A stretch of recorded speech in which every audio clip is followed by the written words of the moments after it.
Punjabi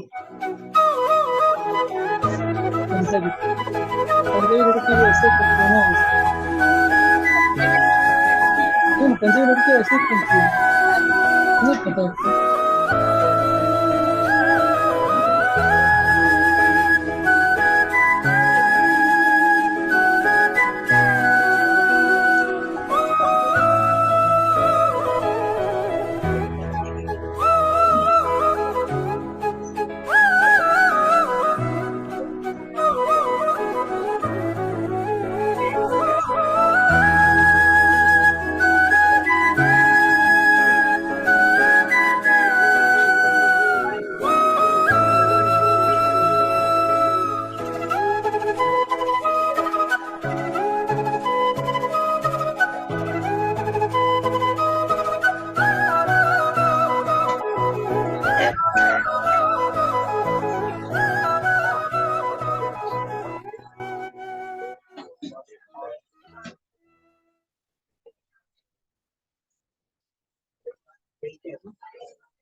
Good morning and warm welcome to you all.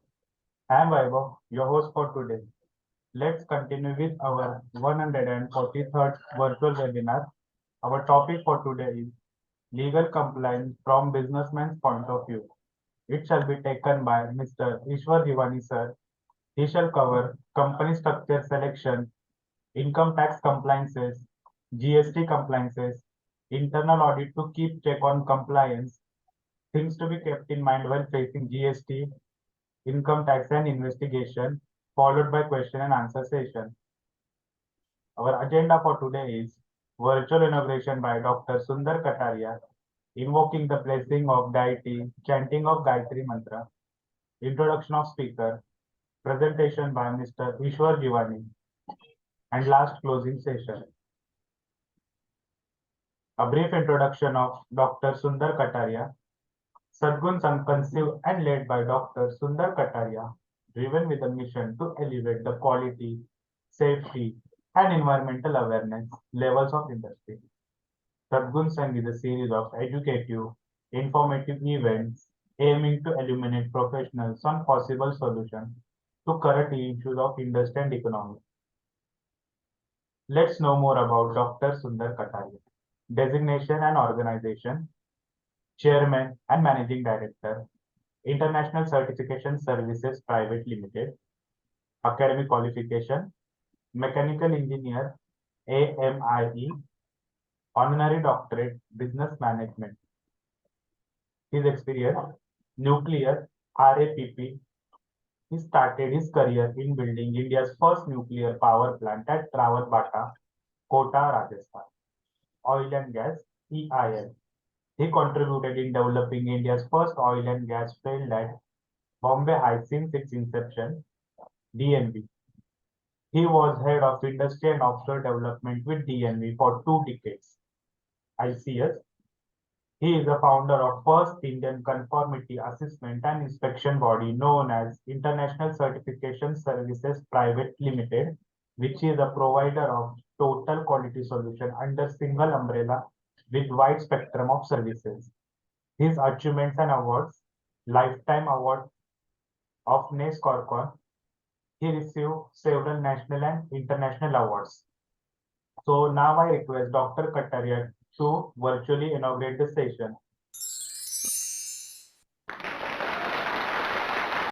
कुरुत्वं कल्याणम् आरोग्यं धनसम्पदः शुभं कुरुत्वं कल्याणम् आरोग्यं धनसम्पदः शत्रुबुद्धिविनाशाय दीपज्योतिर्नमोऽस्तु ते दीपज्योतिर्नमोऽस्तु ते शुभं कुरुत्वं कल्याणम् आरोग्यं धनसम्पदः शुभं कुरुत्वं कल्याणम् आरोग्यं धनसम्पदः.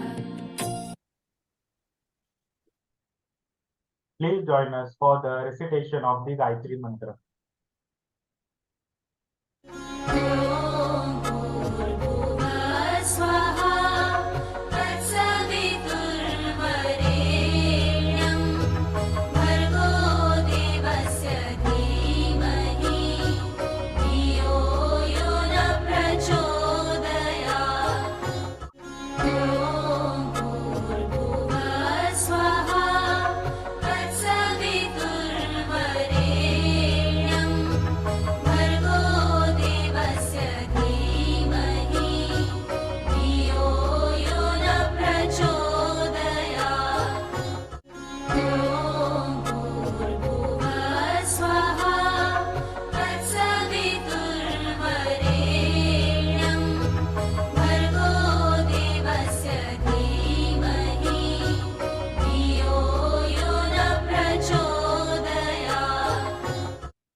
Introduction of our today's keynote speaker, Mr. Ishwar Givani sir. So this is all about Ishwar Givani sir, his designation and organization, VCS and company, his academic qualification, got graduation degree in April 2007 in commerce stream with accounts as the main subject from MS University, Baroda. Got LLB from VNSGU in 2019. Passed CA in 2011. His area of specialization and experience: consulting and advising startups, conduct the audit of private, public companies and banks, taxation of public and private companies, consultancy of private and public companies in respect of accounting and system audit. His awards and achievements: he have been elected as the chairman of Surat branch of VIRC of ICAI for the year 2020 and 21. He have been elected as a regional council member of Western India Regional Council of the Institute of CA of India for the period 2022 to 2014, Vice Chairman of Startup and MSME Committee and Chairman of Cooperative Committee of WIRC. Please welcome Mr. Ishwar Givani, sir. Over to you, sir. Thank you.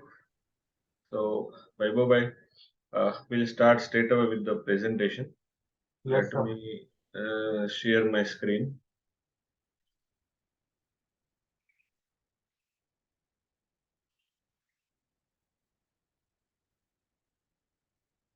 Is the screen visible? Yes, sir. Okay.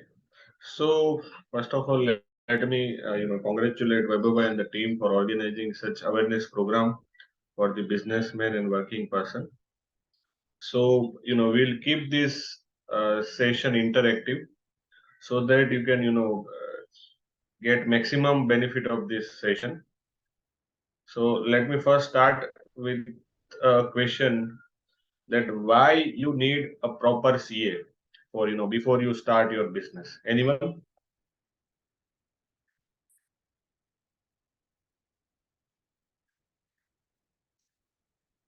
Anyone from the participant?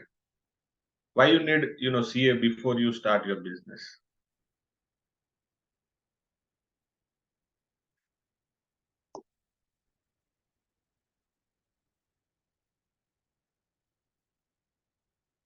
Participant, please keep on interacting so that we will get most from this session. Hello.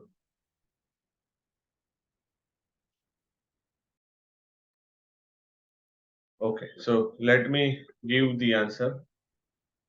Nowadays what government is doing is keep on changing various laws. For example, income tax, GST, FEMA, ED, and all. It is changed more frequently before it was done in 2014. So nowadays what happens is if you go for GST issue, for example, अगर कोई GST issue आपका कहीं पे भी issue आया है, तो issue में होगा यूं कि फॉर एग्जांपल आपने 100 रुपीज का कोई गुड्स बेचा है तो उसके ऊपर 18% जीएसटी है, आपका प्रॉफिट मार्जिन है 2% है, मतलब 2 रुपीज ही है, पर इसके ऊपर जीएसटी आता है 18%. सो ये अगर लाइबिलिटी आ गई आपकी कि गवर्नमेंट बोलती है कि आपका 18% नहीं 28% लगेगा, तो डिफरेंस हो गया 10%. 10% के ऊपर 10 रुपीज का पेनल्टी, 20 रुपीज प्लस इंटरेस्ट. ये अगर 5 साल के बाद आता है तो 18% पर एनम इंटरेस्ट आता है, तो 30 रुपीज आपका टोटल प्रॉब्लम हो जाता है. दूसरा, आप कस्टमर से बाद में कलेक्ट भी नहीं कर सकते. तो अगर आपका प्रॉफिट मार्जिन 2 रुपीज है और 30 रुपीज आपका अगर आगे जाके कॉस्ट आने वाला है तो बहुत ही प्रॉब्लम करेगा. तो इससे अच्छा है कि आप जब आपका प्लानिंग करो उससे पहले ही सीए को कंसल्ट करो. हम कल ही एक जगह पे विजिट पे गए थे, और कंपनी का नाम है जोटा हेल्थ केयर लिमिटेड, वो लिस्टेड कंपनी है, आपने एक बार सुना होगा. तो उन्होंने क्या किया, शुरू में उनको पूछा मैं कि भाई आप क्या क्या चीज करते हो, तो बोले मैं एक ही चीज करता हूँ, अभी जो मेरा रिटेल स्टोर है उसको बढ़ाने का काम करता हूँ. बोला फिर उनका दवाई का काम है, तो बोला मैन्युफैक्चर कौन करता है, तो बोले मैंने आउटसोर्स कर दिया, वो मेरा एक्सपर्टाइज नहीं है, मैन्युफैक्चरिंग करने वाले काफी लोग हैं, तो उसको मैंने आउटसोर्स कर दिया. फिर मैंने पूछा अभी आपका वेयर हाउसिंग वगैरह कौन देखता है, बोले वो भी मैंने एक बंदे को आउटसोर्स कर दिया. तो दोनों चीजों मैंने जिसमें हेडेक ज्यादा था वो मैंने कर दिया, और मेरा जो कोर एरिया है, जो मुझे रिटेल स्टोर मेरे जो भी 250 उससे 2500 लेके जाना है, तो मैं खाली उसके ऊपर फोकस कर रहा हूँ. तो एग्जाम्पल मैं इसके लिए दे रहा हूँ कि आपका फंक्शन जो कोर, आप अगर कोई बिजनेस चालू करते हैं तो वो क्या होता है? बिजनेस का जो कोर फंक्शन होता है सेल, मार्केटिंग, ऑपरेशंस, मैन्युफैक्चरिंग, ये सब के ऊपर, ना कि आपका फाइनेंस का हेडेक लेके आप चलो। तो ये सारी चीजें हैं, आप अगर प्रॉपर सीए को अपॉइंट करते हो तो सारी चीजें आपकी कम हो जाता है हेडेक आपका। तो first of all we need to identify proper person so that you can get out of this litigation and all. तो जब बिजनेस चालू करते हैं तो सबसे पहले क्या चीज आता है? एनीवन? बिजनेस चालू करते हैं तो सबसे पहले क्या दिमाग में आता है अपने पास? You can write in the chat box also. First of all, planning. Okay, business का मॉड्यूल क्या होगा, कितने पार्टनर होंगे, इंडिविजुअल होगा, किस मतलब बेस्ड कि हमको पहले शुरुआत कैसे करेंगे। Okay. Planning. That's planning. Okay, Plan to go. Okay, great. सबसे पहले आता है बिजनेस का स्ट्रक्चर क्या रहेंगे, राइट? बिजनेस स्ट्रक्चर कौन सा है? फॉर एग्जांपल अभी मुझे एक भाई का फोन आया, वो स्टार्टअप कर रहा था, स्टार्टअप किया उसने, तो उसने क्या किया, शुरू में लिमिटेड लायबिलिटी पार्टनरशिप कर दिया उसने। तो उसने ये ध्यान नहीं रखा कि बीइंग अ स्टार्टअप आगे जाके I have to dilute my stake. तो उसके लिए डाइल्यूट कब कर पाएंगे? जब आपका कंपनी स्ट्रक्चर होगा, जब शेयर्स वगैरह उसमें रहेंगे। एलएलपी पार्टनरशिप फर्म है, लिमिटेड लायबिलिटी वाला, तो उसमें आप शेयर्स डाइल्यूट नहीं कर पाएंगे और आगे जाके आप वो चीज को रिवर्स भी नहीं कर पाते। तो सबसे पहले आपका बिजनेस स्ट्रक्चर कौन सा है, उसके हिसाब से आपको सीए के पास बैठना है। तो उसके क्या क्या स्ट्रक्चर्स रहते हैं, कौन से स्ट्रक्चर किस चीज के लिए बेनिफिशियल है, वो इम्पोर्टेंट है। ज्यादातर जो यूज करते हैं प्रोपराइटर माने इंडिविजुअल, फिर एचयूएफ आता है, हिंदू अनडिवाइडेड फैमिली, देन है पार्टनरशिप फर्म, उसके बाद है लिमिटेड लायबिलिटी पार्टनरशिप, फिर है प्राइवेट लिमिटेड कंपनी, और उसके बाद जो लिस्टेड हम देखते हैं पब्लिक कंपनी। तो इसके लिए थोड़ा सा हम उसके ऊपर डिस्कशन करेंगे। First is selecting the right business structure is important while starting a business as it impacts the business compliance, tax efficiency and operational matters in long run. Though the business owner always has an option to convert one form of business structure to another if so required. However, Kishorji, if you can, mute yourself. Everybody is hello. Everybody is requested to mute themselves. Kishore Patel ji, kindly unmute yourself.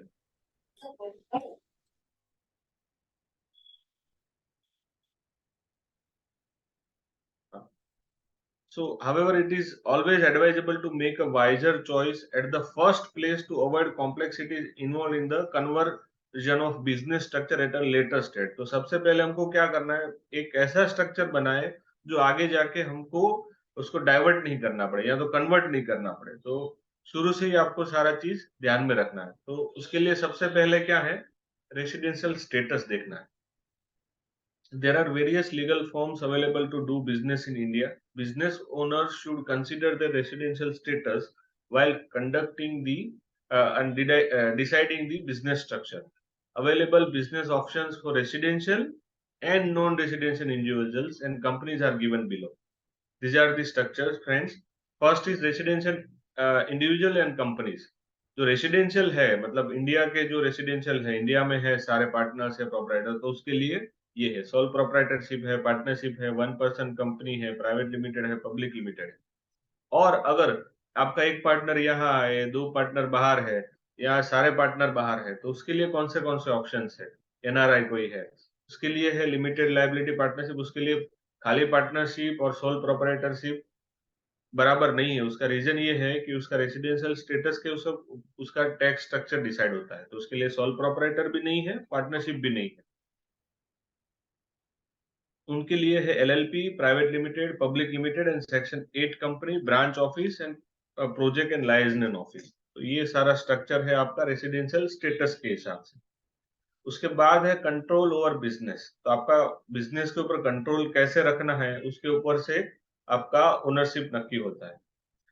Intended control over business is an important factor while choosing proposed business structure. in case one intends to exercise all the control over their business by themselves, then sole proprietorship or one person company is an ideal form of business. A simple classification of various business structure based on number of owners is as provided below. First is single owner आपको रहना है, किसी और को ownership नहीं देना है, तो sole proper ownership, one person company. अगर आपको मल्टीपल ओनरशिप रखना है, फॉर एग्जांपल आप 4-5 जन हैं, तो उसमें पार्टनरशिप फर्म भी हो सकता है, लिमिटेड लायबिलिटी पार्टनरशिप भी हो सकता है। लिमिटेड लायबिलिटी पार्टनरशिप क्या होता है? पार्टनरशिप फर्म और लिमिटेड लायबिलिटी पार्टनरशिप फर्म में ये डिफरेंस है कि अगर पार्टनरशिप फर्म कोई डेट है उसका और कोई डिफॉल्ट करता है, तो सारे पार्टनर की इंडिविजुअल जो है वो भी लायबिलिटी आ जाती है।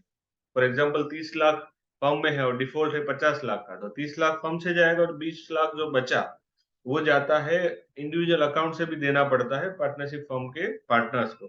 जबकि लिमिटेड लायबिलिटी पार्टनरशिप फर्म में ऐसा है कि जितना आपका बैलेंस आपने जो कंट्रीब्यूट किया है, जैसे 30 लाख आपका है, वो अगर जीरो हो जाता है, फॉर एग्जाम्पल 50 लाख का आपका डेट है और 30 लाख फर्म में पड़े हैं, तो 30 लाख पे कर दिया तो 20 आपको इंडिविजुअल लायबिलिटी नहीं आती।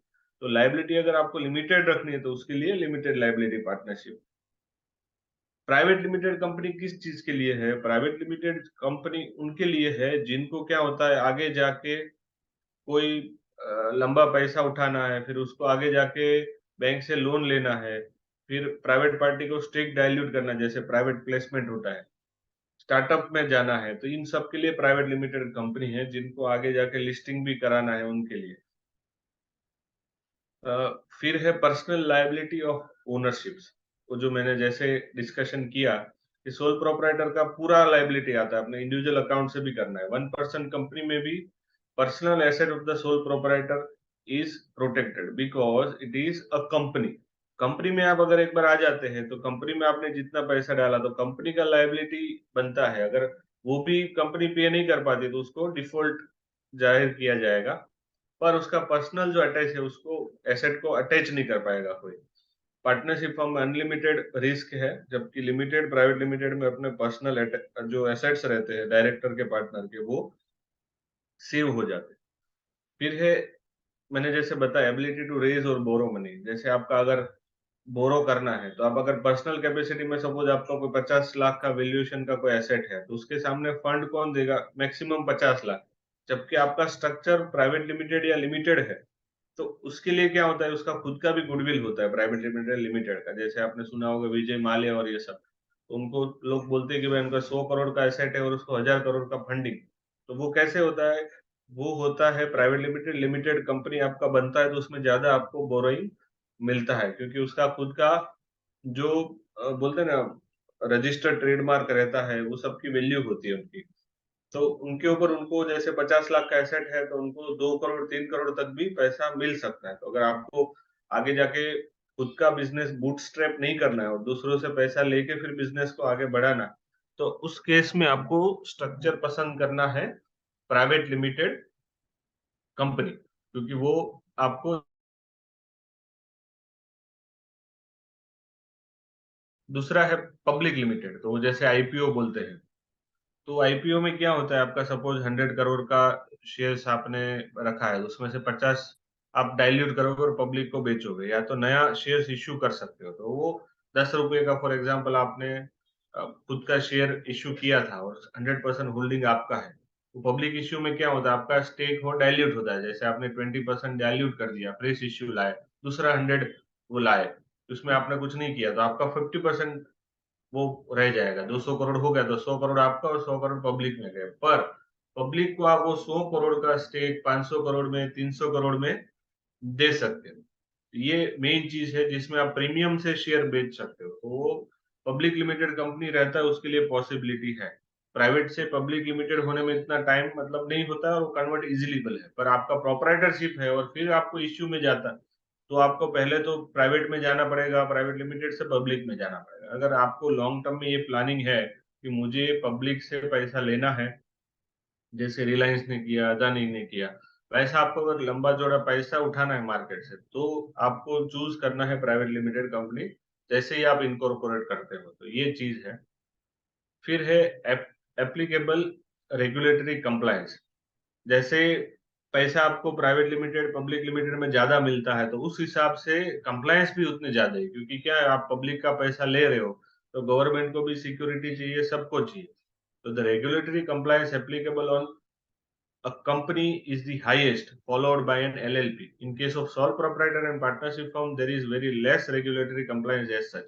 जैसे sole proprietor की बात करूं, तो आपका बिजनेस का अकाउंट खुल गया, अकाउंट करके आप जैसे आपका अगर जीएसटी का रिक्वायरमेंट तो ठीक है, नहीं तो तुरंत बिजनेस चालू कर सकते हैं। वैसा पार्टनरशिप फर्म में उसको तो खाली आपको आरओएफ उसका आता है, रजिस्टर ऑफ फर्म, उसमें रजिस्टर कर दिया आपने, एक डीड बना दिया, तो काम चालू हो गया आपका। जबकि आपका एलएलपी या कंपनी में इतना सारा कंप्लायंस आता है डे टू डे, जैसे आपको कंपनी सेक्रेटरी भी चाहिए रहेगा, सीए भी चाहिए रहेगा एज एन ऑडिटर, क्योंकि पहले दिन से उसमें ऑडिट एप्लीकेबल हो जाता है। जबकि सोल प्रोप्राइटर वगैरह में टैक्स ऑडिट ही एप्लीकेबल होता है, बाकी सब ऑडिट एप्लीकेबल नहीं होता है। तो दोनों के प्रोज एंड कॉन्स है, तो उस हिसाब से अपने को चलना है। अगर आप शुरू में आप ऐसा सोच रहे हैं कि मुझे अभी डाउट है कि मेरा बिजनेस चलेगा कि नहीं चलेगा, तो उस केस में आप क्या कर सकते हैं, सोल प्रोप्राइटर या पार्टनरशिप से बिजनेस चालू कर सकते हैं। आपको लगे 1-2 साल के बाद कि मेरा विजन अभी बन रहा है, जिस चीज में मैं आगे बढ़ा हूं उसको अभी मुझे आगे लेके जाना है, बड़ा बनाना है, तो आप फिर उसको कन्वर्ट कर सकते हैं।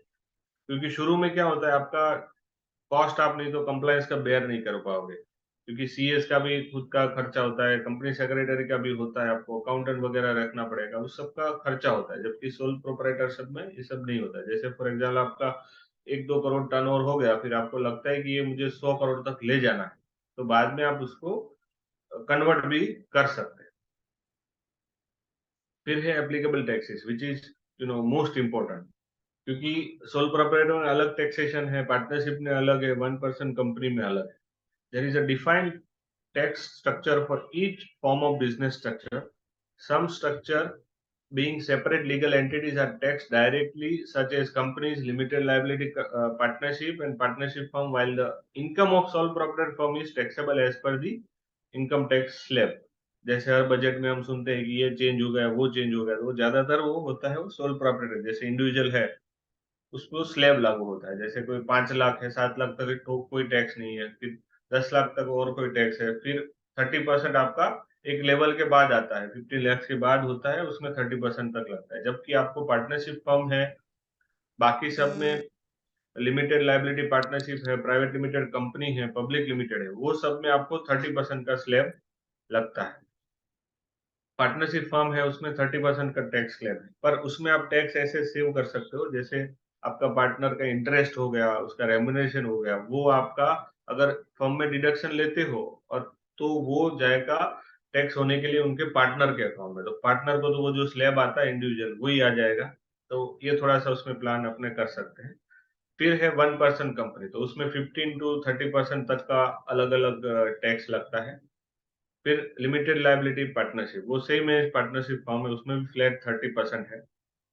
अगर उसमें थोड़ा आप प्लानिंग करें तो 30% से थोड़ा कम वो कर सकते हैं, पर एक लेवल से ऊपर जाएगा, जबकि आपका पार्टनर का इनकम भी 50 लाख के ऊपर जाएगा और फर्म का भी जाएगा, तो दोनों में 30% आएगा, उसके बाद कोई फर्क नहीं पड़ेगा।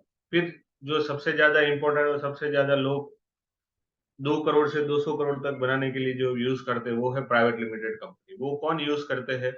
ज्यादातर स्टार्टअप्स एंड ग्रोइंग कंपनीज। उसमें अलग अलग टैक्सेशन रेट्स है, 15% से लेकर 30%। जैसे मैन्युफैक्चरिंग कोई कर रहा है तो उसको 15% से 20% तक का टैक्स स्लैब लागू होता है। पहले 30% हुआ करता था, फिर गवर्नमेंट ने उसको घटा दिया, तो अभी 15% कोई कंपनी में मैन्युफैक्चरिंग वगैरह में 22% और 25% है, तो वो कम कर दिया। दूसरा, प्राइवेट लिमिटेड कंपनी में अभी एक और चेंज आया, जैसे डिविडेंड है, तो डिविडेंड क्या होता था, वो कंपनी को टैक्स भरना होता था, और जो इंडिविजुअल जिसको कंपनी के शेयर होल्डर है उनको जैसे आता था, तो उनको कोई टैक्स नहीं लगता था। अभी गवर्नमेंट ने ये कर दिया कि जो डिविडेंड है वो प्राइवेट लिमिटेड कंपनी को या पब्लिक लिमिटेड कंपनी को टैक्स नहीं होगा, तो उनको डायरेक्टली वहां से पैसा निकल जाएगा और वो टैक्स होगा इंडिविजुअल अकाउंट्स में।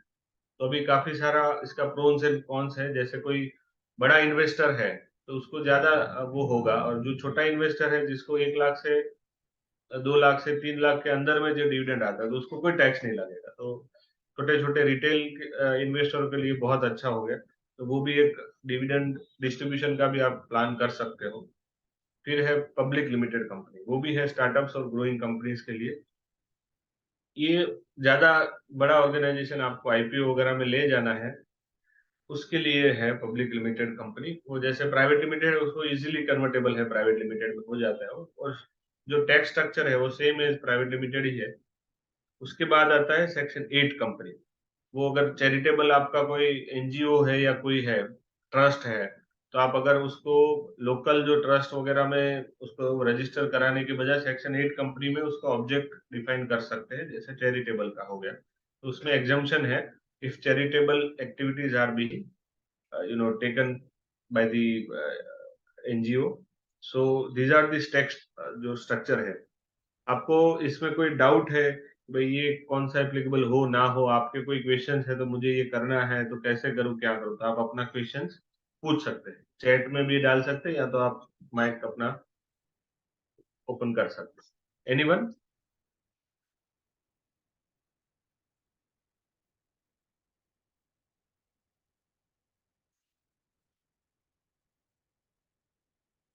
कोई किसी को सबको समझ में आ गया?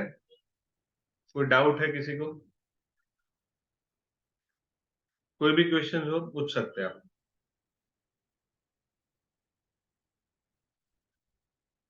Don't hesitate to ask any questions, interactive होगा तो you will get more knowledge.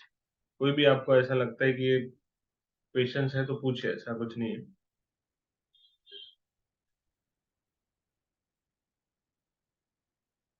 Anyone?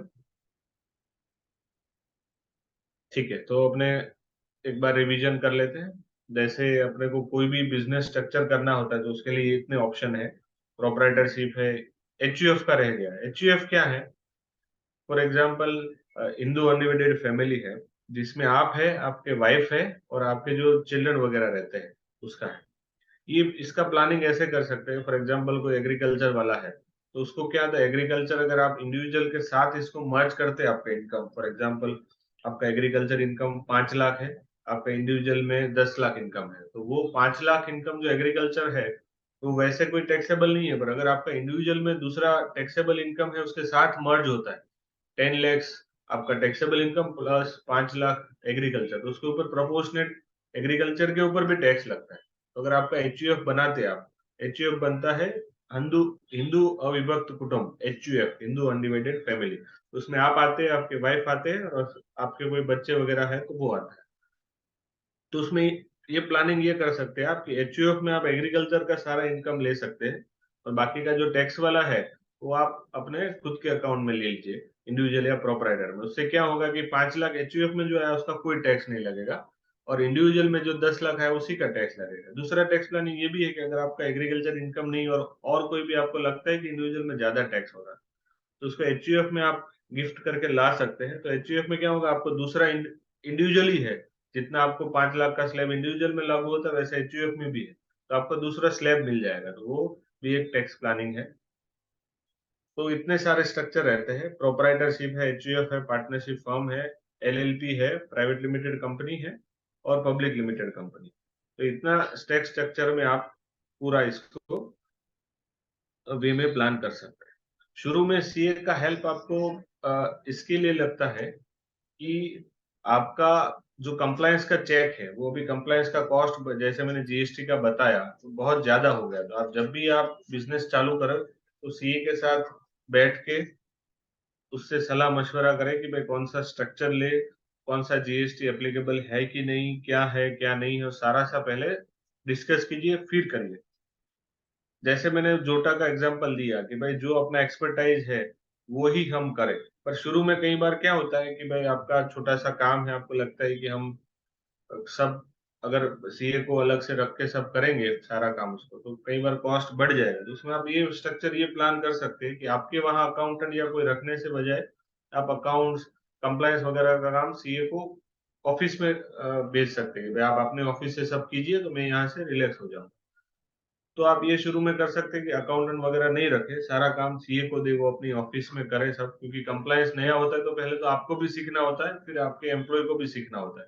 तो शुरू में 1-2 साल आप जब तक ट्रेन हो जाते हैं तो अकाउंटिंग वगैरह कंप्लायंस वगैरह सीए के ऑफिस से ही करवाइए। फिर अगर आप अकाउंट वगैरह रखते हैं आपकी खुद की ऑफिस में, फिर आपको वो कॉस्ट वो परवड़ेगा, क्योंकि 2 साल हो गया आपका टर्नओवर वगैरह अच्छा हो जाएगा, फिर आपका खुद का कर सकते हैं। सीए का जरूरत इसके लिए मैं वो बोलूंगा कि कंप्लायंस चेक हो जाता है, दूसरा है इंटरनल ऑडिट भी हो सकता है इसमें, वो आगे जाके हम डिस्कस करेंगे।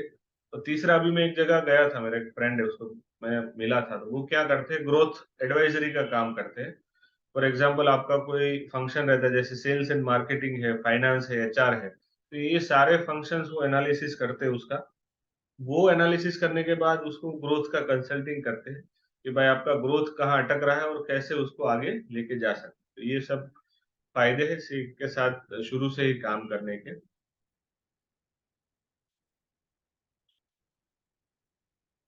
फिर है tax compliance and GST compliance. Income tax का जो कंप्लायंस है, ज्यादातर तो बहुत पुराना हो गया इनकम टैक्स एक्ट, तो ज्यादातर लोगों को पता होता है, फिर भी अपने गो थ्रू करेंगे। हम ज्यादा बात करेंगे जीएसटी के लिए, क्योंकि वो अभी नया एक्ट है 2017 से। तो इनकम टैक्स एक्ट है वो 1961 का है। It applies to individuals, companies, partnership firms and other entities that earn income in India. This income is categorized into different heads such as salary, business, capital gains, house property and other sources. कई बार मैंने अभी देखा है कि लोग क्या YouTube में देख के आज से रिटर्न फाइल कर देते, पर कई बार ऐसे कॉम्प्लिकेटेड इश्यूज होते हैं इनकम टैक्स में जो हमको आगे जाके प्रॉब्लम करते हैं। जैसे फॉर एग्जांपल सैलरी में कई बार लोग बोलते हैं कि भाई आप है ना, मेरे को टीडीएस जो काटा है ना पूरा मेरे को वापस चाहिए।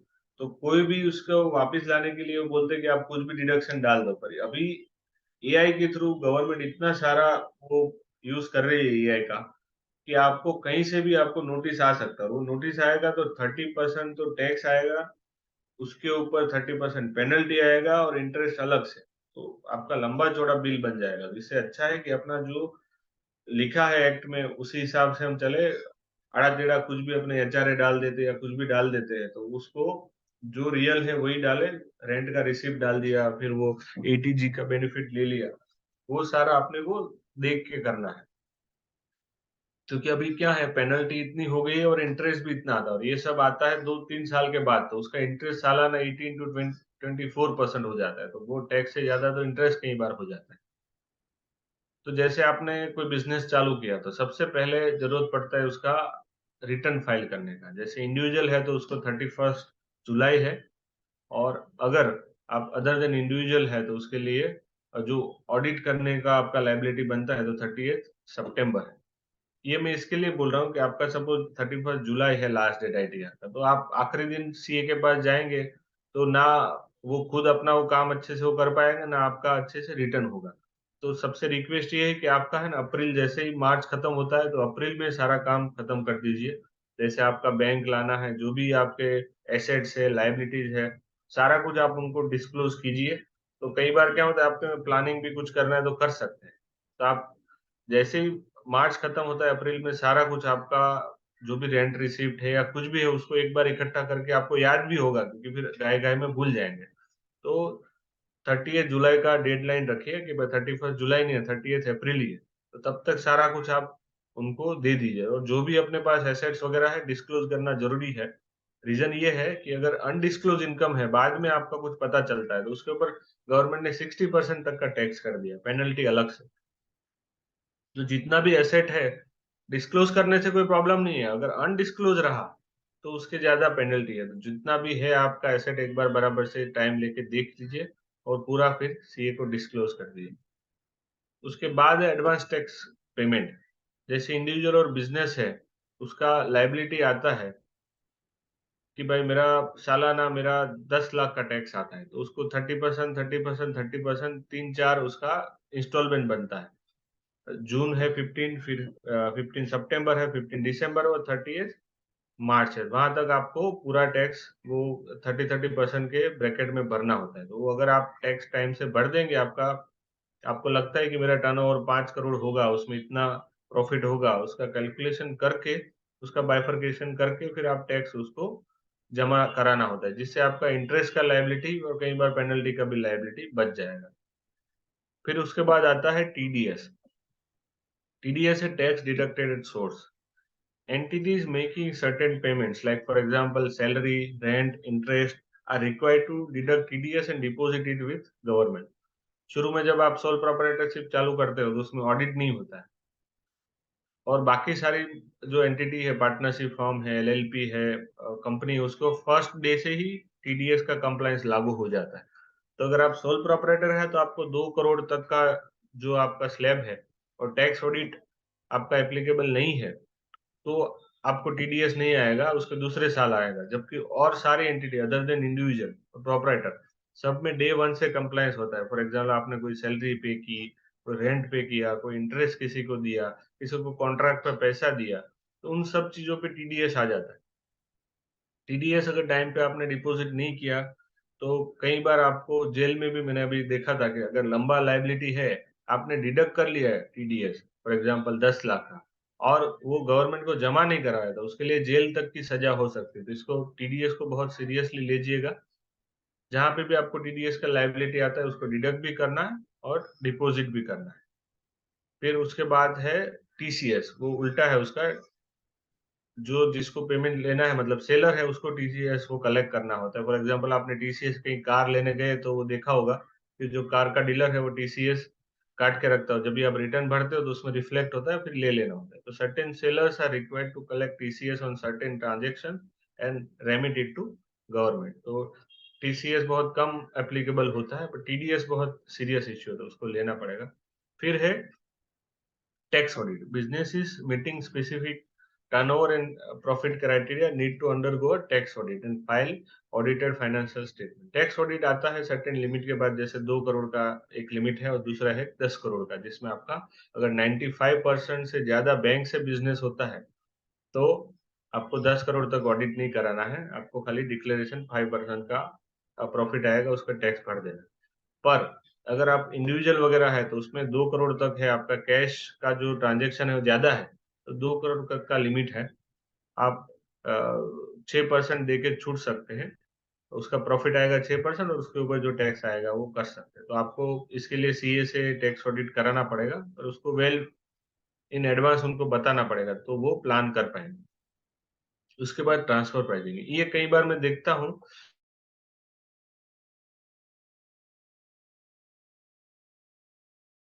वो है 92 सेक्शन है इनकम टैक्स का, उससे लागू होता है। जैसे आपका यहाँ पे एंटिटी है, इंटरनेशनल ट्रांसफर प्राइसिंग है ये। अगर आपका एंटिटी एक यहाँ इंडिया में है, दूसरा रशिया में है, और उसके साथ आप कोई ट्रांजेक्शन करते हो, जैसे सेल परचेज का ट्रांजेक्शन हो गया, तो वो आर्म लेंथ से, मतलब करेक्ट प्राइस जो इंटरनेशनल में जो प्राइस रहती है, वो प्राइस से आपने ट्रांजेक्शन किया कि नहीं किया, उसके लिए ट्रांसफर प्राइसिंग का भी ऑडिट आता है।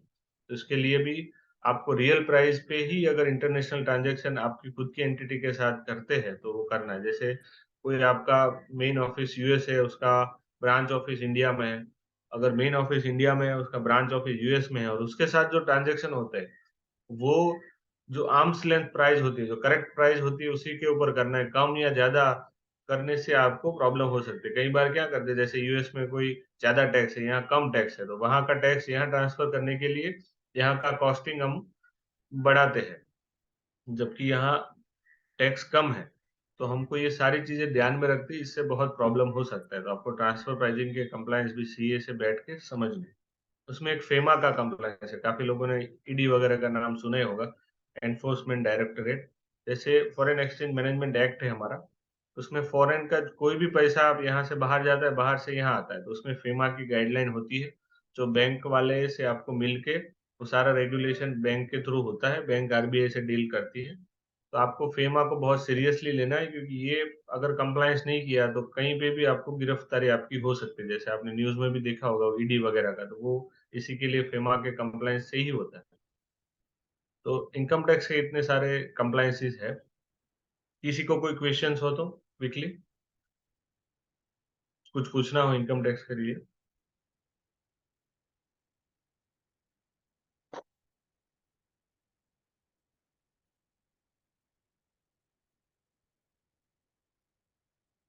ओके, तो फिर हम आगे जाएंगे GST कंप्लायंस में।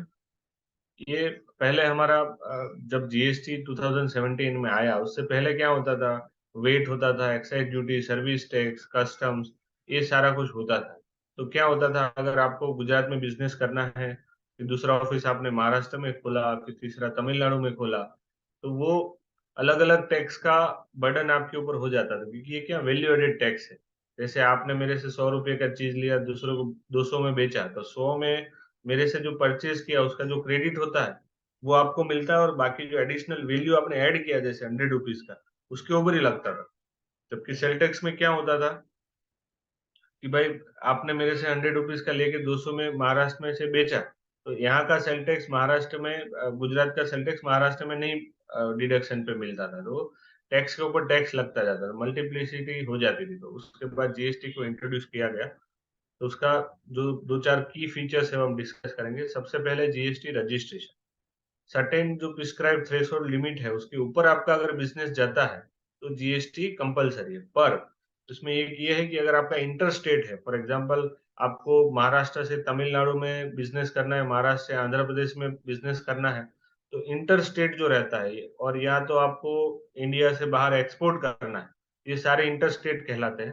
तो उस चीज में आपको फर्स्ट डे से ही कंप्लायंस इसका जीएसटी का लागू हो जाता है। 1 रुपीज का भी ट्रांजेक्शन किया तो उसके ऊपर जीएसटी लगता है। तो जो थ्रेशोल्ड लिमिट है वो खाली और खाली अगर आपका विद इन स्टेट टर्नओवर है तो उसके ऊपर ही एप्लीकेबल है। इसका थ्रेशोल्ड किसी को पता है जीएसटी का? कोई बताना चाहेगा कि जीएसटी कब एप्लीकेबल है? एनीवन? थ्रेशोल्ड लिमिट जिसको पता?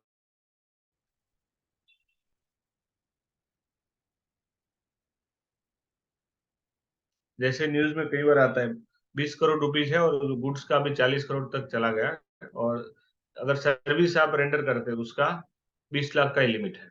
तो वो खास ध्यान में रखना है कि आप अगर कोई भी बिजनेस करते हो तो उसका शुरू में आपका ध्यान रहता है, पर एक टर्नओवर एक्सीड हो जाता है, वो ना तो आपका ध्यान होता है ना तो आपने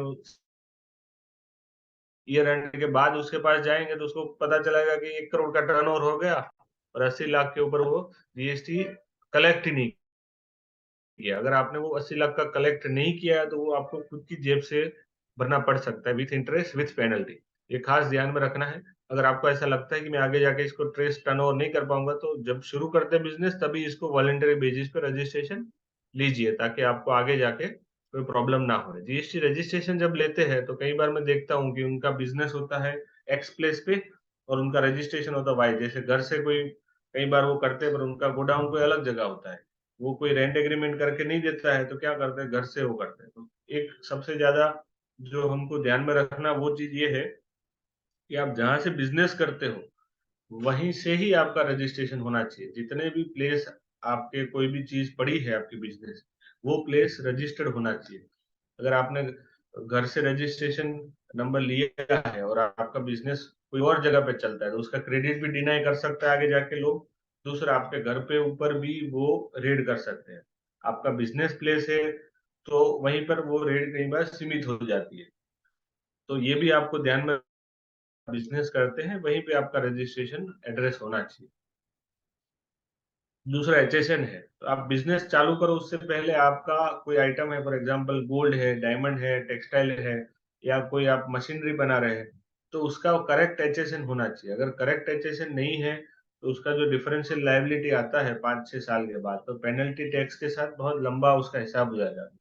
क्योंकि जितना 50 रुपये का आपका लायबिलिटी, तो 50 रुपये का पेनल्टी भी आता है, उसके ऊपर इंटरेस्ट भी 5-6 साल के बाद आ जाता है। तो खास ध्यान रखना एचएसएन करेक्ट होना चाहिए। जो भी आप गुड्स सेल परचेज करते हैं या सर्विसेज है आपका, तो उसका एचएसएन कंपलसरी कि आपको उसमें लिखना है, ये खास ध्यान में रखना है। फिर आपका मोबाइल नंबर और ईमेल आईडी, ये दोनों रजिस्टर्ड होना चाहिए। जब आप रजिस्ट्रेशन लो तो आपका खुद का ही दीजिए, सीए का ईमेल आईडी और मोबाइल नंबर मत दीजिएगा, क्योंकि इसके ऊपर भी पेनल्टी हो सकता है। इसका आपका खुद का ईमेल आईडी आप देते हैं तो उसमें भी आपको चेक रखना है, क्योंकि नोटिस अभी क्या हो गया, पहले बार सुना होगा कि अभी ऑनलाइन नोटिस हो गए। तो आपको ये खास ध्यान में रखना है कि ईमेल आईडी आपका रजिस्टर जो दिया है वो करेक्ट दे, और दूसरा वो जो करेक्ट ईमेल आईडी है उसको चेक कीजिए। कई बार नोटिस आती है हम रिप्लाई नहीं करते तो टाइम बार हो जाती है, उसके ऊपर अपील भी नहीं कर पाते। ध्यान में रखना है कि कोई भी मेल आया आपको लगता है कि ये कोई कंप्लायंस वाला है, तो आप सीए को कनेक्ट कीजिए, उसको मेल फॉरवर्ड करके बात कीजिए कि भाई ये कोई इश्यू है, आप इसको सॉल्व कीजिए।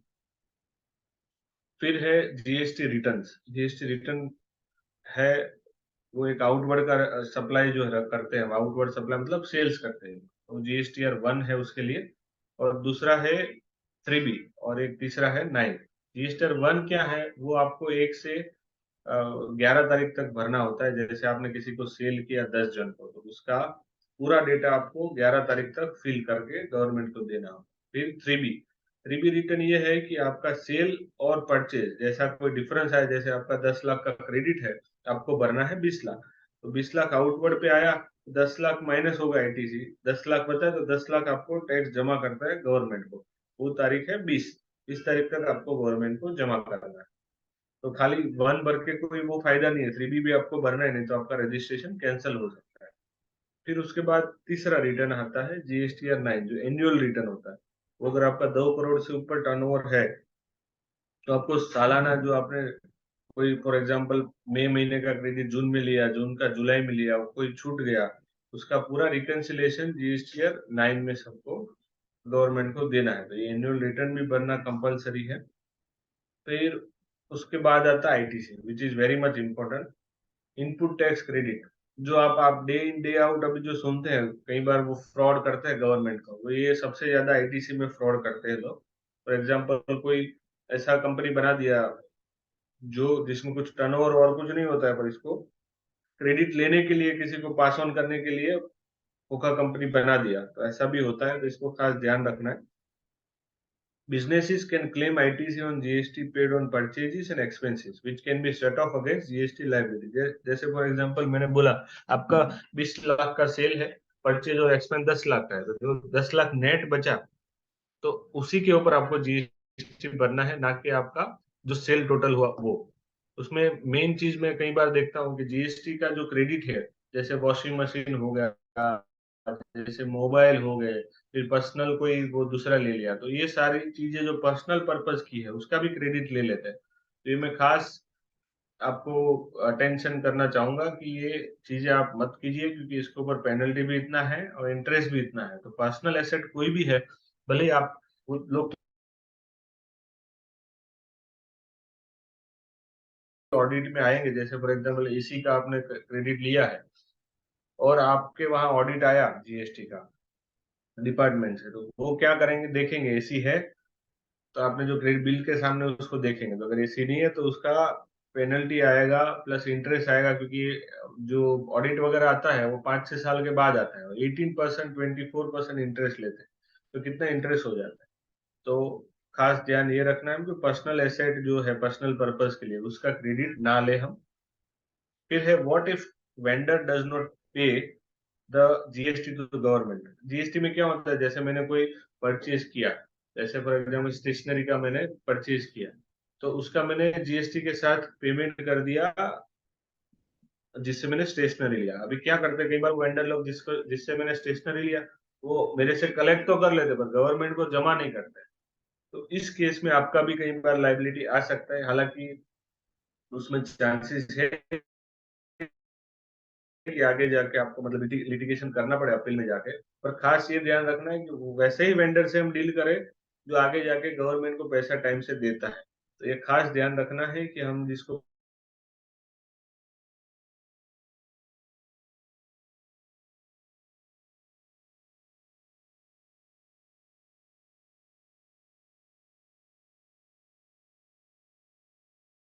and services, the recipient of goods or services is responsible for paying GST under RCM.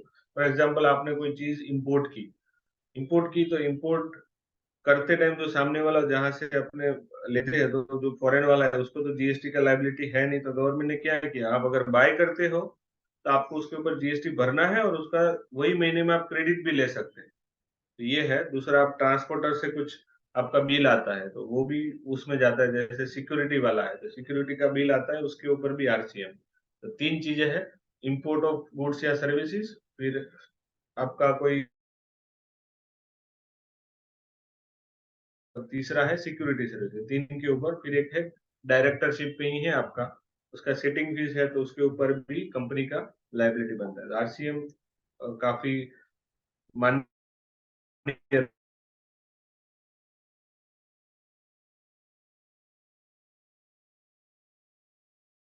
Credit मिल जाना। 12 रुपये मैंने इस महीने भरा और उसी का मैंने क्रेडिट ले लिया, तो उसमें अपने को आउटफ्लो नहीं है। पर नहीं भरा तो पेनल्टी और इंटरेस्ट जरूर है। फिर है ई वे बिल, काफी लोगों ने सुना होगा। ई वे बिल क्या है कि for the movement of goods above certain value and e way bill is required to be generated indicating details of the consignment. For example मेरे गुड्स यहाँ महाराष्ट्र में पड़े हैं, उसको मुझे आंध्र प्रदेश भेजने हैं, तो कोई मूवमेंट हुआ, जैसे यहाँ से कोई जगह दूसरी जगह ले जाना है, तो उसको ई वे बिल बोलते हैं। उसमें ट्रांसपोर्टर की डिटेल्स होती है, गुड्स की डिटेल्स होती है, वो सब। कोई भी मूवमेंट करते हैं इंटरस्टेट, इंटरस्टेट मूवमेंट होता है तो उसके ऊपर जीएसटी एप्लीकेबल हो ही जाता है।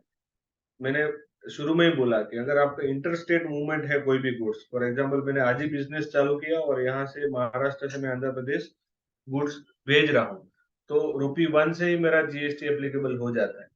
तो मुझे क्या करना है, जीएसटी नंबर लेके ई वे बिल भी जनरेट करना है अगर 50,000 से ऊपर मेरा गुड्स का वैल्यू है। तो ये खास ध्यान में रखना है, क्योंकि वो बॉर्डर के ऊपर चेकिंग होता है ना, तो वो अगर आपके ऊपर 200% तक पेनल्टी लगाते हैं और आपका गुड्स सीज हो जाता है। तो खास ये ध्यान में रखना है कि इंटरस्टेट मूवमेंट है, रजिस्ट्रेशन लेना ही और ई वे बिल जनरेट करना ही है। विद इन सिटी भी आपको ई वे बिल करना है। तो हर एक जो भी आप सप्लाई करते हो तो उसके ऊपर ई वे बिल करना अच्छा है, क्योंकि कई बार क्या होता है हम लिमिट बोल रहेगा। इससे अच्छा हर एक जो भी सप्लाई करते हैं उसके ऊपर ई वे बिल जनरेट कीजिए, उसका कोई नुकसान नहीं है। फिर अभी आपने देखा होगा कि ई इनवॉइस आ गया। ई इनवॉइस मतलब आपका जो इनवॉइस है वो सीधा गवर्नमेंट के ऊपर ही जनरेट होगा। क्या कई बार लोग करते हैं कि 24 घंटे के बाद वो बिल फाड़ के फेंक देते हैं। जबकि ई वे बिल क्या होता है, 24 घंटे के बाद उसको आप डिलीट नहीं कर सकते, कुछ नहीं कर सकते। तो ई वे बिल अभी हो गया है लागू। जो कंपनी है जिसका टर्नओवर 5 करोड़ के ऊपर है, वो धीरे धीरे लिमिट 2 करोड़ तक गवर्नमेंट लाने का सोच रही है। तो जैसे ही 5 करोड़ के ऊपर हो गया तो ये इनवॉइस कंपलसरी है। अगर नॉर्मल इनवॉइस आपने बनाया इनवॉइस का तो उसके ऊपर पेनल्टी है। तो खास ये ध्यान में रखना है। दूसरा, सामने वाले को आईटीसी भी नहीं मिलेगा, तो अगर ई इनवॉइस है तो उसको आपको कंप्लाई करना है। फिर अभी एक नया आपने अभी 2-4 दिन में सुना होगा, सॉरी, मेरा बिल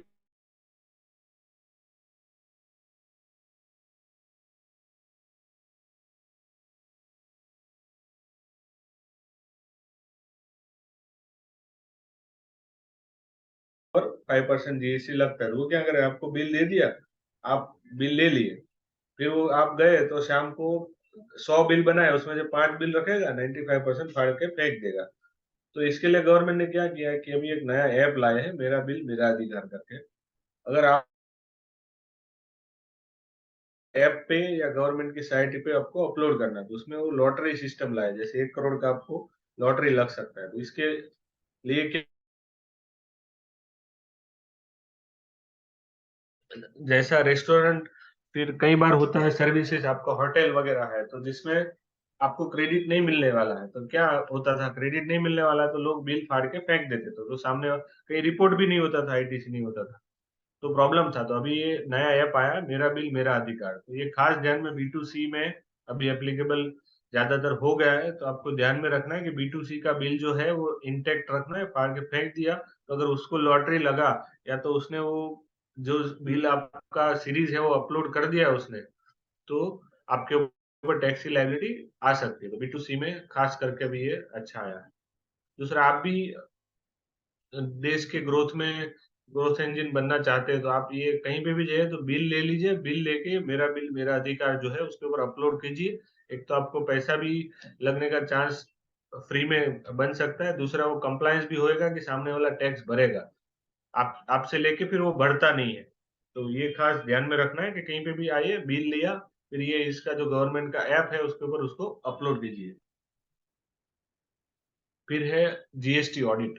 पहले था, अभी निकल गया, पर जीएसटी ऑडिट मेरे हिसाब से करना चाहिए। क्यों? क्योंकि रिकंसिलेशन पूरे साल का हो जाता है। मैं कई बार देखता हूँ तो लोग क्या करते हैं कि पूरे साल में सपोज 20-25 हजार रुपए का क्रेडिट छूट गया है और जीएसटी ऑडिट नहीं हुआ है। तो ऑडिट नहीं होने के कारण क्या होता है, रिकंसिलेशन नहीं बनता है और वो आपको नेक्स्ट सितंबर तक ले लेना होता है। जैसे फॉर एग्जांपल अप्रैल 22 से मार्च 23 का जो साल खत्म हुआ उसको आपको 30th, अभी नवंबर होगा, 30th नवंबर 2023 तब तक आपको उसका क्रेडिट ले लेना है। तो अगर आप ऑडिट कराएंगे या रिकंसिलिएशन बनाएंगे तो आपको पता चलेगा कि मेरा क्रेडिट कितना रह गया।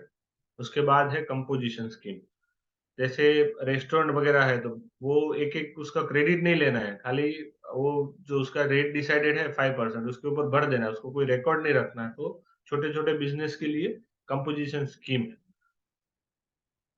पर मेन उसमें प्रॉब्लम ये है कि कंपोजिशन में अगर आप है तो सामने वालों को क्रेडिट नहीं मिलता है, तो आपका बिजनेस में कई बार प्रॉब्लम आ सकता है। तो देख के इसको अप्लाई करना है। एनुअल रिटर्न जैसे हमने बात की, तो it's crucial to stay updated with the latest changes in the tax laws and regulations. Both income tax and GST compliances require meticulous record keeping, adherence to the deadlines, and accuracy in reporting. To ensure accurate compliance, it is advisable to engage a qualified tax consultant or chartered accountant familiar with the Indian taxation laws and practices. क्योंकि अभी compliance बहुत महंगे हो गए, अगर आपने comply नहीं किया है तो कहीं पे भी प्रॉब्लम आ सकता है। अभी किसी को कोई क्वेश्चन अब तक जो हमने कवर किया उसमें जीएसटी कंप्लायंसेस में?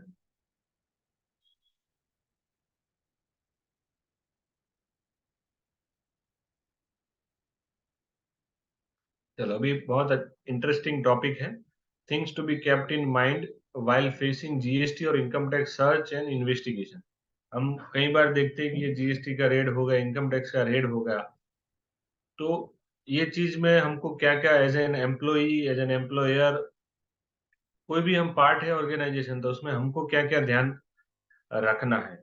तो अभी तक क्या होता था, कोई भी जीएसटी ऑफिसर, जैसे उसको डीजीजीआई बोलते हैं, director general of GST intelligence, तो कहीं पे भी आके कोई भी उसको फोर्स करके टैक्स भरा देता था, और रात भर उसको बिठाता था, तो वो आदमी क्या, वो बढ़ देता था पैसा। तो अभी गवर्नमेंट का एक सर्कुलर आया है 25 मई 2022 में, जहाँ पे इंडस्ट्री की काफी सारी जो क्वेरीज है उसको उन्होंने सॉल्व करने की कोशिश की है। तो उसके लिए हम थोड़ा सा डीप में जाएंगे।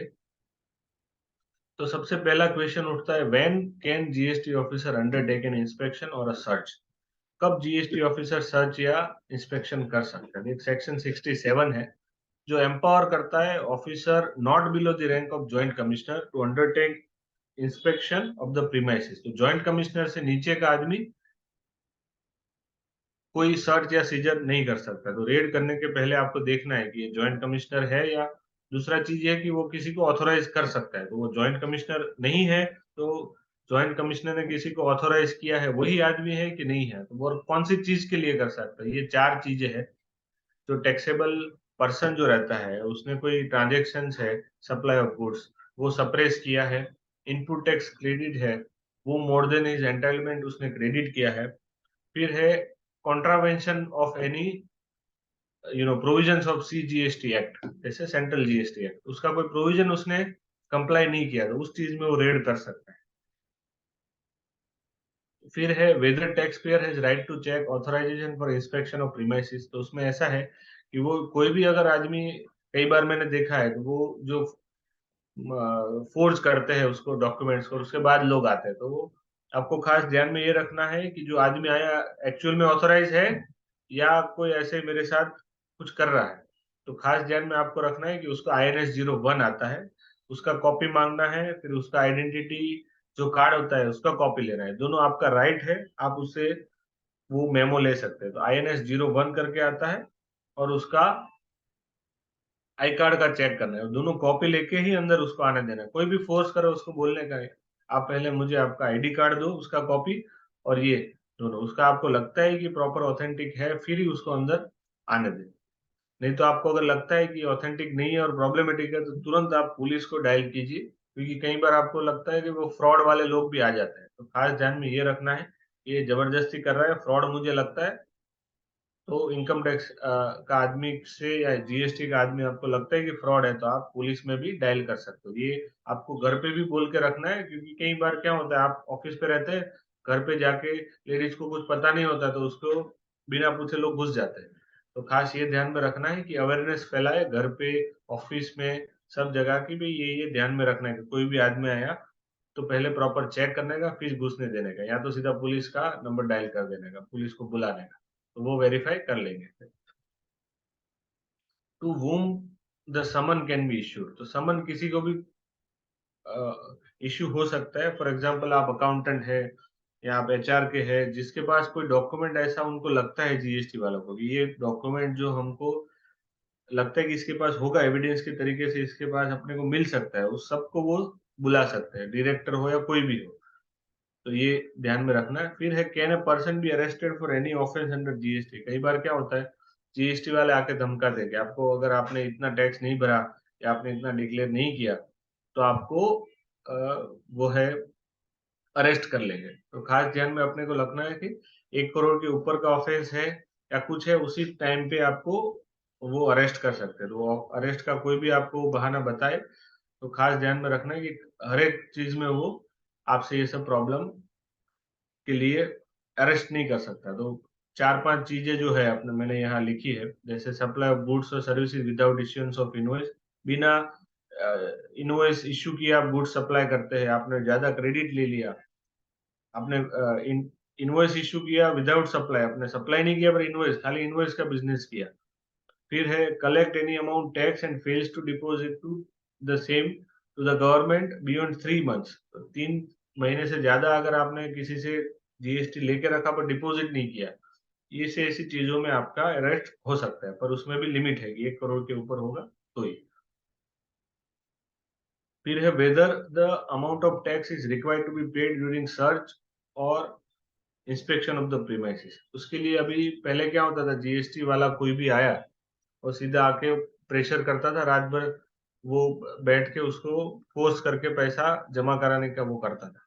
तो उसके लिए मैं आपको एक थोड़ा सा वो बताऊंगा कि कोई भी रेड या सर्च या सीजर है, वो शुरू जो है उसका टाइमिंग शुरू होने का, एंड का नहीं बात कर रहा हूं मैं, जब भी वो शुरू करना है वो टाइम आपका होना चाहिए सनराइज, आफ्टर सनराइज और before sunset.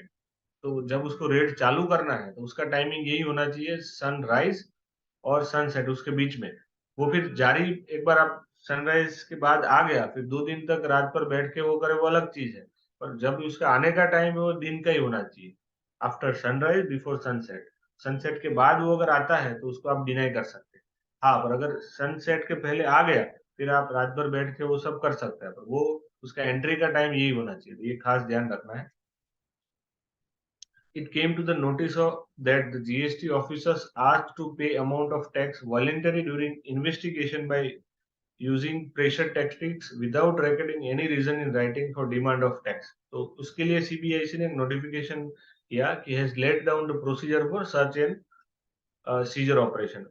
Nowhere it is contemplated to pay tax on ad hoc basis without ascertaining the liability. तो आपको कोई भी आके बोलता है जीएसटी वाला 2 दिन बैठ के कि भाई आप वॉलेंटरी में इसको करो, फोर्सफुली बोलता है और वॉलेंटरी के अंडर में पेमेंट करा देता है, तो ये कंपलसरी नहीं है, आप उसको डिनाई कर सकते हैं। कहीं हाईकोर्ट ने भी ये बोला है और ये सीबीआईसी का इंस्ट्रक्शन भी बाद में आया। तो कोई भी आपको फोर्सफुली बोले तो उनको बोलने के मैं कोई, आप अगर शोकोज देंगे उसके बाद टैक्स भरूंगा, अभी कोई टैक्स भरूंगा नहीं। फिर है, whether action to be taken if the tax is deposited voluntary under force. तो हाँ, अगर आप वॉलेंटरी के अंदर आपसे फोर्सफुली टैक्स भराया गया है तो वो आप आगे जाके रिफंड मांग सकते हैं। In case proper officer asked to deposit voluntary tax, no demand letter और show cause is issued, then the taxpayer can seek refund of such excess paid tax which is otherwise not payable in accordance with the law। ये खास आपको ध्यान में रखना है, अगर भी आपने गलती से उसको टैक्स भर दिया है, अगर नोटिस इश्यू नहीं हुआ है तो उसके लिए रिफंड एप्लीकेशन आप फाइल कर सकते हैं। फिर उसके बाद what is to be kept in mind while giving the statement. अभी मैंने कई बार देखा है कि सबसे ज्यादा वो बेस बनाते हैं स्टेटमेंट, आपका स्टेटमेंट लेते हैं। तो उसके लिए आपको आपके राइट्स क्या है और क्या क्या आपको ध्यान में रखना है वो मैं चीज आपको बताऊंगा। कई बार आपको फोर्सफुली कुछ भी लिखवाते हैं तो उसके लिए आप उनको डिनाई कर सकते हो कुछ भी, कि भाई मैं फोर्सफुली कुछ नहीं लिखूंगा, मुझे अपने खुद के राइटिंग से लिखना है, वो भी उसके लिए अलाउड है उनको बोलना कि मैं जो भी लिखूंगा मेरे हाथ से स्टेटमेंट दूंगा, वो भी आपका राइट है। दूसरा है, आप copy of statement before signing. कई बार क्या होता है वो लोग स्टेटमेंट नहीं, कॉपी नहीं देते, स्टेटमेंट ले लेते, तो उसके लिए आपका राइट है कि आप साइन करो उससे पहले उसको बोलो कि मुझे जो स्टेटमेंट है उसका कॉपी मुझे दे दो। आप साइन करके देते थे ना तो वो फिर आपको कॉपी नहीं देता है, और वो सीए को उसके बाद आपका केस कुछ भी आगे लेके जाना है तो उसको भी डिफिकल्टी होता है। तो कोई भी आप स्टेटमेंट देने से पहले उसको बोलो मुझे कॉपी दो, बाद में ही साइन करूंगा, तो वो एक आपका राइट है, उसको आप एक्सरसाइज करना है। और तीसरा है लैंग्वेज। वो लोग बोलते हैं कि आप इंग्लिश में स्टेटमेंट दो, मराठी में दो, गुजराती में दो, हिंदी में दो, तो आपका राइट है, आप जो भी लैंग्वेज में कंफर्टेबल है उस लैंग्वेज में ही आपको स्टेटमेंट देना है, ताकि आपको पता चले कि मैं क्या स्टेटमेंट दे रहा हूँ। वो क्या करते हैं, क्वेश्चन फ्रेम कर देते हैं, वो खुद की लैंग्वेज में लिखते हैं और आंसर भी वही लिखते हैं। तो खास ध्यान में ये रखना है कि भाई मैं खुद की हैंड राइटिंग से लिखूंगा, या तो आप अगर लिखो तो मेरी लैंग्वेज जो मुझे आती है वही लैंग्वेज में लिखो ताकि मैं पढ़ पाऊँ। तो ये आपका राइट है, तो वो एक्सरसाइज करना है। फिर रिट्रैक्शन टू बी फाइल। कई बार क्या होता है, फोर्सफुली अगर आप रात को आपको खाना भी नहीं मिला, 2 दिन अपने बिठाया उन्होंने, तो वो आपका राइट तो है, अगर आप फिर भी एक्सरसाइज नहीं किए उस टाइम, थोड़ा कंफ्यूज हो गए और उल्टा सीधा कुछ आपने लिख दिया स्टेटमेंट में, तो वो स्टेटमेंट का रिट्रैक्शन जैसे ही आप उनके बाहर आते हो या वो लोग जाते हैं, उसके दूसरे दिन आपको सीए से मिलके उसका रिट्रैक्शन कि भाई मेरा जो स्टेटमेंट लिया गया वो वॉलेंटरी नहीं है, फोर्सफुली लिया गया, उसको बिफोर मी नोटरी करा के वो दूसरे दिन जो ऑफिसर था उसके ऑफिस में जमा कर दीजिए, ताकि आपका रिट्रैक्शन का वैल्यू रहे। अगर आप 3-4 बार वो आया, फिर उसके बाद आपने 5-6 महीना कुछ नहीं किया, फिर उसके बाद आप कोर्ट में गए, तो भी आपको रिजल्ट कुछ नहीं मिलेगा। वो बोलेंगे ये आफ्टर थॉट है, आपने तुरंत बोला होता तो हम उसके लिए करते। तो खास करके अगर आपका कोई स्टेटमेंट लिया गया है तो आप अपने खुद से हाथ से लिखिए, हो सकता है, या तो कॉपी लीजिए और अपने खुद की लैंग्वेज में लीजिए, और अगर आपको फिर भी आपको लगता है कि मेरा स्टेटमेंट गलत मैंने दे दिया, तो दूसरे दिन ही उसका रिट्रैक्शन का कॉपी कि भाई ये मेरा स्टेटमेंट फोर्सफुली था, वॉलंटरी नहीं था, तो ये उसको कर देना है। तो इतनी इतनी चीजें हैं जो ध्यान में रखनी है। किसी को कोई पूछना है कि भाई सर्च सीजर होता है तो उसमें क्या क्या, आपको कोई क्वेश्चन लगता है कि क्या चीज करनी चाहिए क्या नहीं करनी चाहिए, तो पूछ सकते हैं। तो ये चीज क्या होता है, अचानक होता है तो हड़बड़ी में हम कई बार चीजें प्रॉब्लमेटिक हो जाती है। ये खास जो मैंने चीजें की है वो आपको खास ध्यान में रखना है, और रिएक्शन उसका इमीडिएट होना चाहिए। किसी का कोई क्वेश्चन इसके बारे में?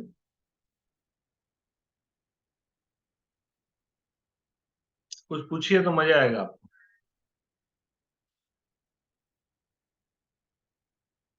एनीवन?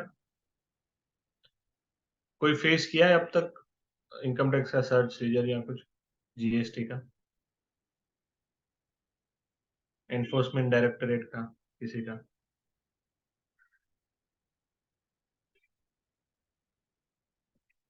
ओके, तो आगे बढ़ते हैं। फिर इंटरनल ऑडिट। कई बार क्या होता है, सीए से लोग यही एक्सपेक्ट करते हैं कि भाई कंप्लाई करें, कंप्लायंस के अलावा भी उससे आप ये जो अच्छा काम ले सकते हैं वो है इंटरनल ऑडिट। कई बार क्या बोलते हैं, सीएस का फीस जाता है, पर फीस जो है वो तो उनका ठीक है, आप पे कर दीजिए, पर उनसे वैल्यू एडिशन मांगिए। कई बार लोग बार्गेनिंग करते हैं कि भाई इसका फीस इतना है, बाजू वाला इतना चार्ज करता है, वो मत देखिए, उसका कॉम्पिटेंसी देखिए। दूसरा, उससे फीस वही लेके उससे वैल्यू एडेड सर्विस लीजिए, और वैल्यू एडेड सर्विस है इंटरनल ऑडिट। ऑडिट से क्या होता है, काफी सारे फायदे हैं, मैं थोड़ा ब्रीफ में बताऊंगा कि टाइम बहुत कम है हमारे पास। तो internal auditor play a crucial role in adding value to the company's operations, risk management, and overall effectiveness. Their primary objective is to provide independent and objective assessments of an organization's internal controls, risk management processes, and financial reporting. Here is how internal auditors contribute to value to a company. जैसे मैंने wealth growth advisory का बात किया, वो ये growth advisory है, जिससे आपका ग्रोथ कहीं हिंडर हो रहा है, तो आप उनको सीए को अपॉइंट करके इंटरनल ऑडिट कर सकते हैं। तो इंटरनल ऑडिट के लिए क्या है, सबसे पहले तो उसका बेनिफिट है रिस्क मैनेजमेंट एनहांसमेंट। तो internal auditor assesses the company's risk management processes to identify potential risk, when evaluate their impact and recommend strategies to mitigate or manage them effectively। जैसे कोई आपका रिस्क है, वो आप इंटरनल ऑडिट से उसको mitigate कर सकते हैं, क्योंकि सबसे पहले तो आइडेंटिफाई करना पड़ेगा। अगर ऑडिटर आएगा तो वो आपको पोटेंशियल रिस्क को आइडेंटिफाई करके देगा और उसकी स्ट्रेटेजी आपको रेकमेंड करेगा कि हाउ टू मिटिगेट देम।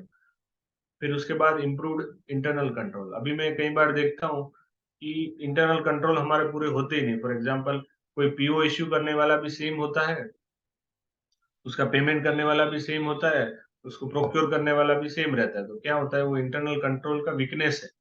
एक ही आदमी एक ही काम सारा करेगा पूरा प्रोसेस का, तो खुद ही अपने हाथ से अपने नजदीक वालों का पीओ बनाएगा, उसी से फ्रॉड होता है। तो उसके लिए सबसे ज्यादा इंपॉर्टेंट है इंटरनल ऑडिट। उसमें इंटरनल ऑडिट आपको to improve internal control help करता है। Internal auditor reviews and evaluate the effectiveness internal controls that are designed to ensure the accuracy, reliability, and integrity of financial reporting and operational processes. By identifying weakness or gaps in controls, they help company prevent fraud, errors, and operational inefficiencies. तो ये खास ध्यान में रखना है अपनों। फिर है ऑपरेशनल एफिशिएंसी। तो इंटरनल ऑडिटर जो है they analyse business processes to identify areas of inefficiencies और वेस्ट। कई बार क्या होता है कि हम काफी सारी जो प्रोसेसेस होती है वो इनएफिशिएंट होती है, जैसे वेस्ट बढ़ता है उनका प्रॉपर, जैसे कोई काम है 1 घंटे में होना चाहिए, वो काम 5-5 घंटे तक चलता है। तो वो जब आप सीए को बोलेंगे भाई हमको एफिशिएंसी बढ़ा के चाहिए, वो आपको एज एन इंटरनल ऑडिटर ये काम करके दे सकता है। फिर है कंप्लायंस एश्योरेंस। फॉर एग्जांपल आपका कोई अकाउंटेंट है, वो सब कंप्लाई करता है, पर वो बराबर से कंप्लायंस करता है कि नहीं करता है, वो इंटरनल ऑडिट सीए से करवा के आप वो एश्योर कर सकते हैं भाई कंप्लायंस एश्योरेंस बराबर है कि नहीं है। फिर उसके बाद है fraud detection. Internal auditors are trained to identify signs of fraudulent activities within the organization. Their reviews and assessments can help detect irregularities and prevent financial losses due to fraud. कई बार क्या होता है, फॉर एग्जाम्पल वॉचमैन होता है, watchman क्यों रखते हैं? वॉचमैन इसके लिए रखते हैं कि कोई चोर आके या कोई अननोन आदमी आके कोई चोरी कर ले या कोई चीजों को नुकसान ना करे। तो ऑडिटर का भी वही है, अगर इंटरनल ऑडिट होगा वो चेक करता होगा तो किसी को फ्रॉड करना है दिमाग में तो भी नहीं आएगा, और अगर उसने फ्रॉड कर भी दिया तो वो डिटेक्शन का काम भी इंटरनल ऑडिटर कर सकता है। तो ये खास ध्यान में अपने को रखना है। फिर what auditor can do is data driven insights. अभी आपने देखा होगा मुकेश अंबानी में जैसे बोला था कि डेटा इज नेक्स्ट ऑयल। तो हर एक चीज जो अभी होने वाली है या तो नए बिजनेस होने वाले हैं वो डेटा ड्रिवन ही होने वाले हैं। For example Google pin code wise जो डेटा कलेक्ट करता है वो सबको बेच रहा है डेटा, कि भाई ये आदमी यहाँ से शॉप करता है, ये चीज लेता है, इसका यूज ये होता है, दिन भर में कहाँ जाता है, कहाँ से आता है, तो सारा डेटा हमारा कलेक्ट हो रहा है। तो उसका एनालिसिस करके इंटरनल ऑडिट है आपको वो कर सकते हैं कि कौन सा अभी नया सेल्स कौन सा आइटम का आने वाला है, वो identify trends, anomalies and patterns that provide valuable insights for decision making. This insight can help management make informed strategic decisions. तो डेटा का वो प्रॉपर एनालिसिस करके आपको बता सकता है कि कौन सा ट्रेंड आने वाला और क्या क्या हम कर सकते हैं उसमें।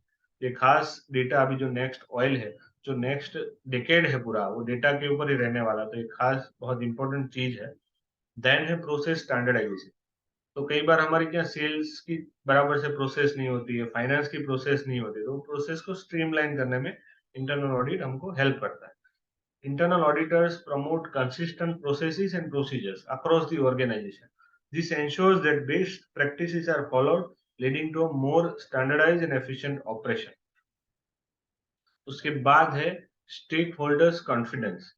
The presence of a strong internal audit function instills confidence in stakeholders, including investors, regulators, and customers. It demonstrates the company's commitment to transparency, accountability, and sound corporate governance. तो कई बार लिस्टेड एंटिटीज जो होती है हमारे IPO जिसका आ गया वो जो इन्वेस्टर उसके होता है उसका कॉन्फिडेंस कब आता है? जब उसका इंटरनल ऑडिट होता है, उसमें सब कॉर्पोरेट गवर्नेंस बराबर है कि नहीं, तभी पता चलता है। तो ये इंटरनल ऑडिट बहुत अच्छा प्रोसेस है, वो मेरे हिसाब से हर एक बिजनेसमैन एक लेवल के ऊपर जाता है तो उसको करना चाहिए, क्योंकि उसका ग्रोथ का भी एडवाइजरी मिलता है और कंप्लायंस का चेक भी हो जाता है, दोनों चीजें होती है। फिर उसके बाद है कंटिन्यूअस इंप्रूवमेंट। अगर इंटरनल ऑडिटर है तो कंटिन्यूअस आपको फाइंडिंग्स बताएगा कि ये आपका फॉल्टी है, इसको सुधारिए, इसको सुधारिए, तो कंटिन्यूअस इंप्रूवमेंट हो सकता है। उसके बाद है अर्ली प्रॉब्लम आइडेंटिफिकेशन। तो कई बार प्रॉब्लम क्या होता है, हमारा टर्नओवर होने के बाद पता चलता है कि ये सब गलती हो गई और बहुत लंबा प्रॉब्लम हो गया। तो अगर इंटरनल ऑडिट है तो उसका प्रॉब्लम जो आपका बिजनेस का है वो अर्ली आइडेंटिफाई होता है, वो रेक्टिफाई कर सकते हैं। फिर strategic insight. Internal auditor due to their access to various parts of the organization can provide valuable insight that contribute to strategic decision making. They can offer perspectives on emerging risk, industry trends and potential opportunities. For example, जैसे मैं जोटा में गया था, तो वो auditor ने ऐसा बताया कि भाई आपका अगर 8 रुपीज के कॉस्टिंग में अगर आपका पूरा प्रोसेस वेयरहाउसिंग का आउटसोर्स होता है, तो why not outsource and concentrate on the main business, that is to increase the store capacities. तो जो ऑडिटर होता है वो काफी सारी चीजों को जानता है, पूरे ओवरऑल फंक्शन को देखता है, तो आपको स्ट्रेटेजिक इंसाइट्स दे सकता है। उसके बाद है training and awareness. Internal auditors can offer training sessions, workshops to employees about risk awareness, compliance, and control measures. It helps create a culture of accountability, risk consciousness throughout the organization. तो ये अगर summary में देखा जाए, तो in summary, internal auditors play a multifaceted role in adding value to the company by ensuring effective risk management, improving operational processing, enhancing internal control. ये सारी चीजें हैं जो इंटरनल ऑडिटर कर सकता है, तो ये कंप्लायंस वाला चीज।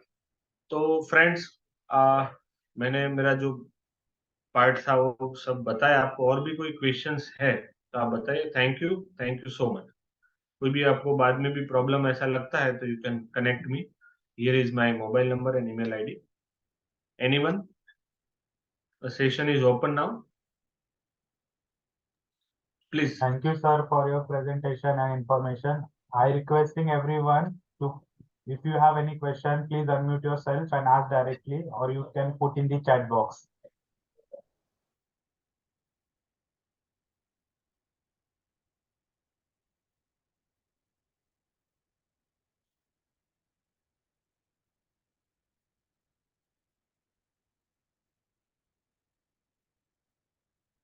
So there is a question in the chat box. Okay. Oh Oh no. Thank you.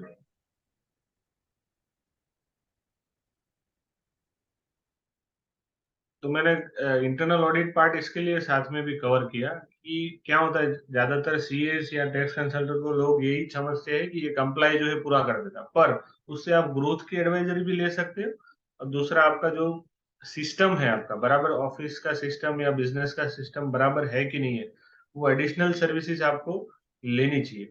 For example, मैंने अभी एक देखा था कि कोई इंटरनल ऑडिट अपॉइंट नहीं किया था, खाली ऐसे ही काम चल रहा था। तो फिर बाद में पता चला कि ये जो उसका 20 करोड़ का लोन है, उसका रेट 10% है, जबकि उसका चीप कॉस्ट है वो 8% बाहर से लोन मिल सकता है, तो 2% उसका लोन का कॉस्ट बढ़ रहा था। तो ऐसे अगर ऑडिट कराते आप, जैसे इंटरनल ऑडिट, तो हर एक फंक्शन का ऑडिट होता है, तो कहाँ कहाँ हमारी इनएफिशिएंसीज है, इन्वेस्टमेंट बराबर से मैनेज हो रहे नहीं हो रहे, तो सारी चीजों के लिए आप इसको कंसल्ट कर सकते हैं, ना खाली कंप्लायंस। और दूसरे कंप्लायंस के लिए आप ये भी काम कर सकते हैं, जैसे इंटरनल ऑडिट आपने अपॉइंट किया कंप्लायंस के लिए, आपका कंप्लायंस कंपनी से तो मैनेज होता है, पर उसको बराबर हो रहा है नहीं रहा है, उसके लिए इंटरनल ऑडिट किया आपने, तो उसका डैशबोर्ड बना सकते हैं। जैसे फॉर एग्जांपल, अभी मुझे एक हमने ऑडिट किया था इंटरनल ऑडिट, उसमें हमको डैशबोर्ड के लिए बोला था। उस डैशबोर्ड में पूरा आ जाता है कि भाई लास्ट ईयर का सेल्स कहाँ था, अभी कहाँ पहुंचा, तो सीधा अपने को डैशबोर्ड में पता चल जाता है कि मुझे क्या एफिशिएंसी लानी है और मैं कहाँ हूँ। तो पास्ट भी हमको पता चल जाता है, प्रेजेंट भी, और फ्यूचर कहाँ जाना है। तो सारा डैशबोर्ड के ऊपर हमको डैशबोर्ड का रिपोर्टिंग बना के भी हम ये काम कर सकते हैं।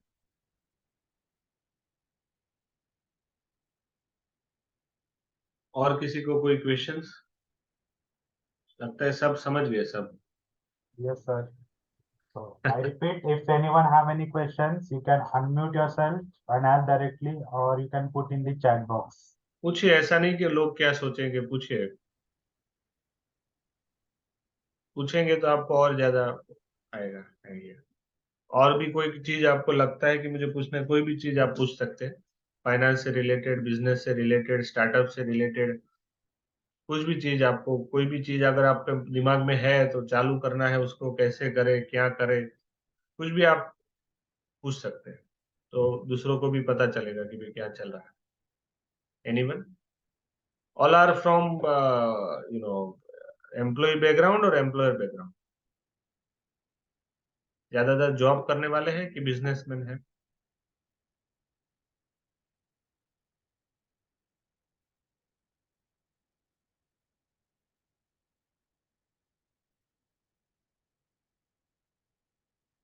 think, sir, there are no more questions, so we Okay. can move ahead, sir. Okay. Okay. So requesting you, sir, to please stop the presentation so I can move ahead. I'll pause this share, no? Okay. Sir, there are questions in the chat box from Mr. Harish. How Okay. to measure the effectiveness of improved internal controls? How to measure the effectiveness of improved internal controls? तो उसके लिए आपको पहले तो measures बनाने पड़ेंगे कि भाई सपोज फॉर एग्जांपल मेरा जो पीओ है वो पीओ एक अलग आदमी के पास जो ड्यूअल रिस्पॉन्सिबिलिटी है वो अगर आपको फॉर एग्जांपल मैं बताऊं कि आपका इंटरनल कंट्रोल में पहले वीकनेस था कि भाई पीओ एक ही आदमी बनाता है फिर वही आदमी डिलीवरी भी लेता है वो आदमी इनवॉइस भी लेता है उसका पेमेंट भी वही करता है तो वो अगर इंटरनल कंट्रोल में रिपोर्टिंग आया कि एक ही आदमी सब कर रहा है तो उसको सामने इफेक्टिवनेस है कि बाइफर्केशन ऑफ ड्यूटीज तो आपको सामने ऑडिटर लिख के देगा कि there is no bifurcation of duties अभी नेक्स्ट टाइम आए तो उससे एक महीने के बाद फिर से उसको रिपोर्ट लेने का भी अभी बाइफर्केशन ऑफ ड्यूटीज हुआ कि नहीं दैट्स तो ऐसा आपको पूरा उसका जैसा पॉइंट्स है उसके सामने आपको मेजर मिलेगा ऐसा है उसको सेट करना पड़ेगा इंटरनल ऑडिटर के साथ बैठ के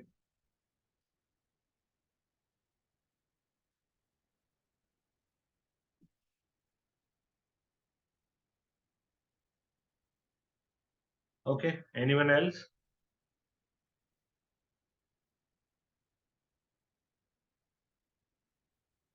अगर सबको समझ में आया तो एटलीस्ट राइट इन चैट बॉक्स कि भाई हाँ समझ में आया